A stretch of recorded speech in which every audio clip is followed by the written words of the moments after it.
Coach, you want to start us off? Yeah, it was a fun day, long day, but as I mentioned last night, an opportunity to keep playing, and obviously these guys took advantage of it. We get two quality starts on the mound today, and the bats come alive, and just good Louisville Cardinal baseball. So proud of these guys, and look forward to getting an opportunity to compete again tomorrow. 10 questions. We'll start with the two players. Riley, you set your career high in strikeouts early this year against Michigan and then reset it again today against them. What is it about their overall approach at the plate that bodes well for you on the mound? I couldn't really tell you, honestly. I don't know. I guess both those days, I just felt my best. And obviously I had my curveball working both times, and helps having the changeup mix in there in between. So felt on my A game. Cam, how big is it? Yesterday, you don't get the runs in the first inning or the second inning. You had opportunities. Tonight, it's 7-0 after that. How big is that momentum for you guys? It's huge. Putting a team like that away early is really important. Michigan's a really good ball club, got great arms, great hitters that come up to the plate. So, getting ahead and getting that momentum early is big time in these games. Cam, did you guys change? You struggled a lot with guys on base yesterday. Did you change anything, or was it just seeing the ball and hitting the ball today? Mentally, I think we're just more relaxed. I think yesterday it was just one of those games. Me personally, in the first inning, and a couple other guys, later in the game. But today is just our offense. That's how we play. That's how we hit. Very explosive, and I think that showed today. What's it mean for the guys out in the field, the hitters, when you see somebody like Riley throwing like he was today? That's awesome. We say hitting's contagious on the offensive side, but we can say that on the for the pitchers too. If the guy's dealing, then it's so much easier to hit. It's just so much more relaxed at the plate, knowing that these guys are shoving, and like I said, just a lot more relaxed. Riley, on the flip side of it, when you go out there and it's 4-0, then you go out there and it's 7-0, how much easier does it make it for you, or make you kind of just be able to do what you want to do? Yeah, it takes a lot of weight off your shoulders. We preach that if you get ahead early, pound the ball in the strike zone, don't give me free ones, make them earn it. And if you do that, you're usually set in a good position. Riley, how much did you look at that start as pressure, or did you kind of not worry about, this could have been the last game of the season? No, I definitely didn't think that, and I don't think anybody on our team thought that. Coach Mack's been preaching throughout the whole year that nobody else is better prepared, more prepared as a team, and I think we let everything that we've done in the past prepare us and put that behind us and just go out there and play our best. Do you think that overall mindset heading into today kind of helped with how much adversity you guys have faced over the course of the season? Yeah, I'd absolutely say that. Coach Mack, like I said, pretty much before every weekend series, before the regional and stuff like that, he keeps preaching. Like, we had to play in a snowstorm, bomb delay, and everything all above. And I think everybody's prepared and just keep the nerves low and play well. Kim, kind of in that regards, you guys have been playing playoff hockey, as Coach said, for a while now. Your backs were against the wall today. Now, how do you kind of respond after that? Now you have to win tomorrow, to come out tomorrow night. The same way we did today. Tomorrow's just another day at the ballpark. I think if we come out how we did today tomorrow, then we're going to be in good shape. Pitchers got to throw strikes and get outs, and hitters got to do our thing at the plate. Anything else for these two? Kim, to go back to the first game, your home run in that game kind of let everybody breathe a little. Did you feel that? I mean, it was kind of like it was 1-1 at the time, and it was kind of close, and then you hit that home run. It seemed like it kind of opened the floodgates a little bit. Yeah, I mean, you could say that. I think that 1 through 9, anybody can has the opportunity to do that. Open the floodgates for the lineup. But yeah, I guess you could say that home run definitely pushed us in the right direction. But I think we were very comfortable the whole game. When we started, even at the end there, I was just comfortable the whole time. All right, you two. Go ahead and take questions for Coach. Dan, what did you see from Riley early on, and he was just so dominant and kept them so off balance? I remember when he pitched against them last time, they had told me, they thought he was the best pitcher on our staff. Maybe they struggle a little more at lefties than righties. But that was fun to see. As I told the in-game interview crew that, there was a time where we had Poland and Phillips. Man, we felt like we had a really good 1-2 punch. And But, Riley just had a little setback with his health, and I give our medical staff a lot of credit, Coach Williams a lot of credit, because, you could be antsy, man. You want to bring them back, and, you got to win the Virginia Tech series, and you're trying to win the Virginia series, and it's like, when are we getting Phillips back? And even in the ACC tournament, we threw him 1 inning. We just, wanted to get him a starter routine in 1 inning to get him to this point where he could pitch in a, a Game 7 type game, and he responded. So, as a coach, I'm really proud of our support staff, and Riley as well. He had to work hard. You got to be honest. You got to communicate with how you're feeling, and he looked great today. How much pressure do you think it took off of Riley to kind of pitch free and loose, knowing that the offense puts up 7 runs in the blink of an eye? It should, but sometimes it'll backfire. Sometimes when you lose your edge, sometimes it's not easy to pitch with a big lead, because guys, lose that focus. It's just not a given. So whether it's 0-0 or we were able to put up some runs there early, as he said, he was on, and like I said, it was just fun to see him get that start and the success he had, because there were parts during the year where he had that going, and he hit a tough patch like a lot of kids do, and but I remember it was frustrating that last month not having him, because we were going with Poland and everybody else, and and again, I thought Carson showing his growth with the outing he gave us today. So, freshman, and a sophomore to give us 2 really quality starts today. It's always, for me, looking for the future, I felt good about that. Again, I know both of you will get some guys tomorrow who threw earlier in the weekend, but how much does it help you?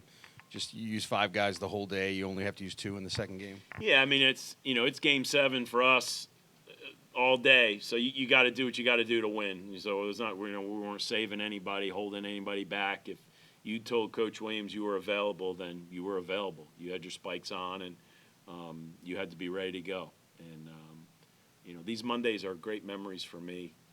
With the 07 team, I remember Coach Williams. He lined them all up in the bullpen at Missouri.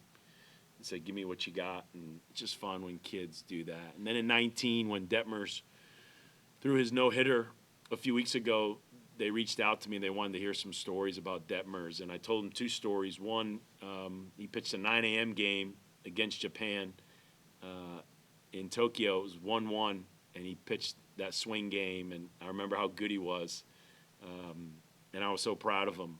And the other story I told him was he pitched in this regional in 19 on a Saturday. And when you're available to pitch, you throw in the outfield, you put your spikes on, and you walk up to Coach Williams and you tell him you're available. And I remember Reed walking right by me. Coach Williams was standing there. He looked at Coach Williams and said, "I'm ready. I want to pitch today." And I just felt when you have guys that say that and do that, and then Bobby Miller, who pitched on Sunday, walked by and said, "Coach, I'm ready today." And I don't think either of them pitched. But just knowing that they were available, that they wanted the ball, as a coach, it's a special moment, because, again, it's all about playing for each other. It's really fun when guys do that, when it's just about their teammates. And we've done that a lot this year. It's been a fun group to coach. Michigan was talking about how they just need to flush today, not worry about tomorrow. On the flip side, you talk about not getting too high, not getting too low. What's your message to your team after you absolutely dominate somebody? Yeah, we say turn the page. Don't get too high, don't get too low. And for us, it's another Game 7 for us. It's an elimination game, so I don't know how we don't keep our edge about us. And this group has been good at doing that all year. Have you decided who you're going to start tomorrow? And is the game going to start at 6, or is there talk of it going earlier? Yeah, the last I heard, they're leaning towards a noon game, with weather. And as much as I'd like a 6 o'clock game for our home crowd, one thing I don't ever do, I don't ever jockey games for my benefit or for anything that I think gives me an advantage. If we have to play at noon for the weather, we play at noon. If they said you got to play at 9 a.m., we play at 9 a.m. I mean, we'll play whenever they say play, because we respect the game way too much in our opponent. So we have to play when we have an open window, and and I would imagine the NCAA is going to want that, but I don't know if we've got final confirmation, but that's what we're preparing for. Are you That's a good question. You know, that's one of those, just walk up to the office and, you know, and a couple years ago it was, you know, Nick Bennett walked into our office on Sunday. He started the Friday game, and he said, "Coach, I want the ball." And then Monday morning he walked into our office. He said, "Coach, I want the ball." And again, that was the domino effect. You know, Nick Bennett did that, and Detmers and Miller and all those guys. And I think Nick threw 2 innings. And so I'm sure Coach Williams has so much experience with this, and this pitching staff really, like I said earlier, nothing's going to phase this pitching staff. And it really doesn't phase our team because we've been doing this all year. I mean, we've been, you know, relying on all these guys in the bullpen. So I don't think anything will be surprising tomorrow. And but it, you know, it has to be all hands on deck, and just everybody just kind of give us what you got.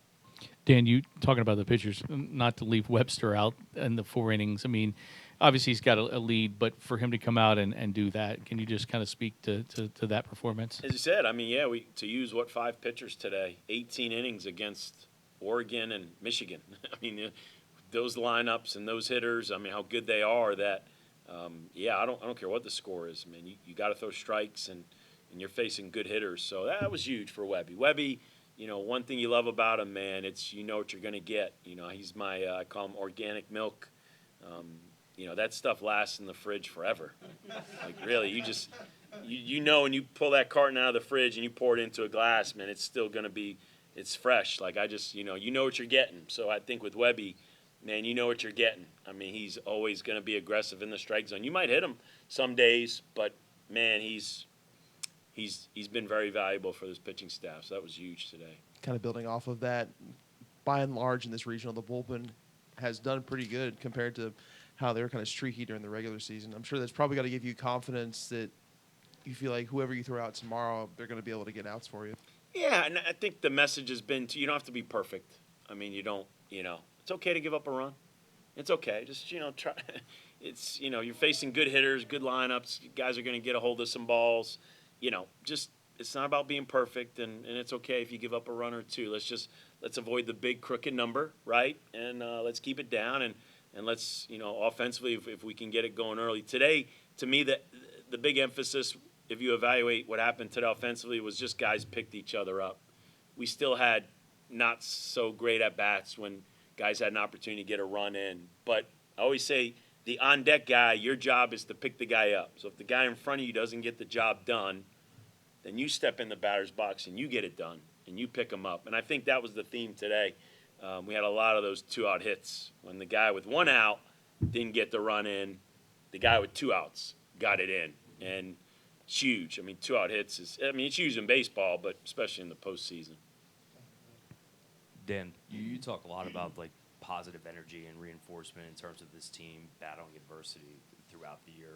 When you enter a day like today, did they kind of show you just the similar signs that they've showed this year in terms of responding to those situations to show you they could do this today? Yeah, we talk a lot about faith. Your faith has to have faith, and you got to trust your ability and you got to trust your teammates. So it was more about you got to be mature, you got to be professional.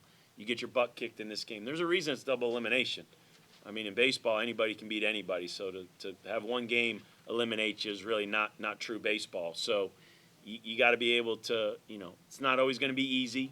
You got to embrace the challenges. And as Riley said, we've embraced them all year. It's a part of life. We have our sayings. We eat obstacles for breakfast, and the curveballs of life are going to happen. So just embrace them. Show your toughness, your maturity. Be professional, and as I said yesterday, I don't know how you're not excited to show up today when 250 teams weren't able to put the cleats on and the uniform on and be together. And so, for us, man, we show up early, we eat breakfast early, hitters meetings, and we go on. And, I mean, these guys love being together. And so we get an opportunity to do it again early tomorrow morning. All right, we're good. Thanks, everyone.